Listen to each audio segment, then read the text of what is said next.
Shalom, pemirsa Klapo Sukacita yang diberkati Tuhan. Salam jumpa kita lagi di saat ini. Kita akan terus mendengarkan firman, karena dengan firman itu kita menjadi kuat di dalam Tuhan. Oleh sebab itu, sebelum kita mendengarkan firman, mari kita berdoa. Ya Tuhan, firman yang hidup, di saat ini ya Bapa, kami semua akan mendengarkan firman-Mu. Kami mohon terang kuasa Roh Kudus-Mu menuntun kami dan mengartikan firman ini bagi kami, supaya firman Tuhan ini bukan sekedar kami dengarkan, tetapi firman ini akan menjadi santapan rohani yang hidup untuk terus menghidupkan iman kami, supaya kami terus percaya dan kami percaya serta kami bersaksi tentang siapa Engkau Tuhan bagi hidup kami. Bersabdalah bagi kami ya Bapa, sebab kami telah siap untuk mendengarkannya saat ini. Amin. Klapo Sukacita yang diberkati Tuhan, di saat ini bagian firman Tuhan yang akan kita dengarkan masih terambil dari Ester, kitab Ester pasal 7, ayatnya yang ke-7 dan ayatnya yang ke-8.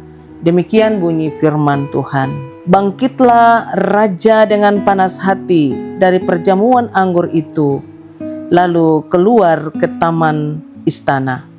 Tetapi Haman masih tinggal untuk memohon demi nyawanya kepada Ratu Ester, karena ia melihat bahwa raja telah memutuskan untuk mendatangkan celaka atasnya.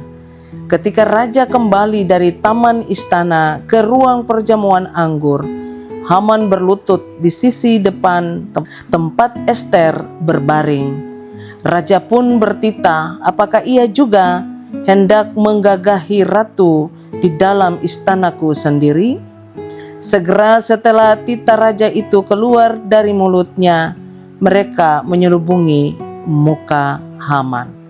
Demikianlah jauh bunyi firman Tuhan bagi kita di saat ini. Pemirsa Klapo Sukacita yang diberkati Tuhan, lewat bagian firman Tuhan ini saya akan memberikan tema kecil bagi kita dengan judul kesombongan membawa kehancuran. Pasti kita semua tahu bagaimana orang yang memiliki sifatnya yang sombong. Orang yang sombong atau orang yang angkuh tidak pernah dia mendengarkan orang lain. Orang yang sombong biasa dia merasakan bahwa dia memiliki segala hal di dalam hidupnya, sehingga bagi dia orang lain seperti tidak berarti. Orang lain itu tidak ada apa-apanya. Itulah sikap yang dimiliki oleh Haman. Dari bagian bacaan ini kita tahu bahwa ketika Ester menghadap Raja Ahasuerus, atau ketika Ester telah mengadakan perjamuan untuk yang kedua kali meminta Raja Ahasuerus dan Haman, maka disitulah ketahuan bahwa Haman itu adalah orang yang jahat, orang yang memiliki hati yang jahat. Bagaimana tidak? Rencana besar yang dilakukan adalah untuk membunuh orang-orang Yahudi. Ternyata semuanya telah diketahui oleh Raja Ahasuerus. Apa yang dirasakan, apa yang dialami Haman ketika Raja Ahasuerus mengetahui bahwa Haman ini adalah seorang yang jahat, yang ingin membunuh semua orang-orang Yahudi yang ada di Susan. Yang lebih parah lagi bahwa Haman telah mengetahui bahwa Ester itu adalah ratu, seorang ratu yang berasal dari Yahudi. Pemirsa Klapo Sukacita yang diberkati Tuhan, Haman yang tadinya telah berkuasa, mendadak dia sangat ketakutan saat tahu Ratu Ester itu adalah orang Yahudi. Dalam diri Haman, dia penuh dengan rasa ketakutan, karena ketika niat jahatnya telah diketahui oleh Raja Ahasuerus, maka hukuman mati, hukuman gantung itu dilakukan bagi Haman.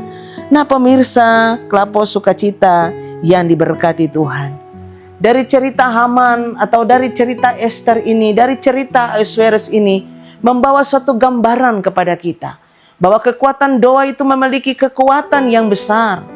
Ester sebelum menghadap raja, dia lebih dahulu berdoa dan berpuasa. Lalu kenapa kalau Ester berdoa dan berpuasa? Kenapa orang percaya sering melakukan atau sering merasakan kekhawatiran? Orang percaya sering merasa takut, bimbang, gelisah, putus asa, kecewa ketika diperhadapkan dengan kesulitan, ketika diperhadapkan dengan masalah. Sebenarnya bagian firman Tuhan ini akan memberikan kekuatan dan memberikan motivasi bagi kita. Dari kehidupan Ester yang selalu dekat dengan Tuhan, kita tahu bahwa pertolongan Tuhan berpihak kepada Ester.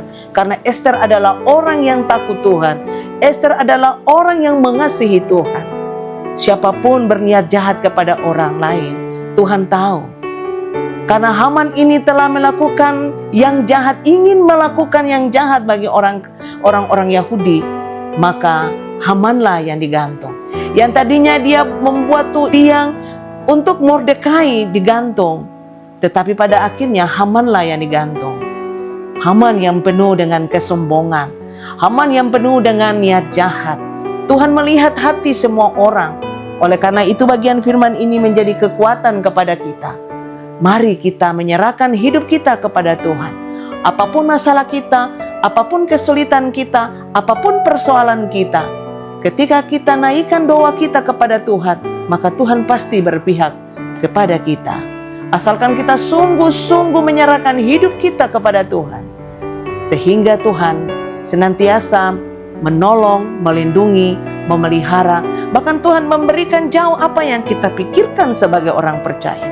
Oleh karena itu, pemirsa Kelapa Sukacita yang diberkati Tuhan, semoga firman Tuhan ini menjadikan kita kuat di dalam iman, pengharapan kepada Tuhan. Tuhan menolong kita semua di saat ini. Amin.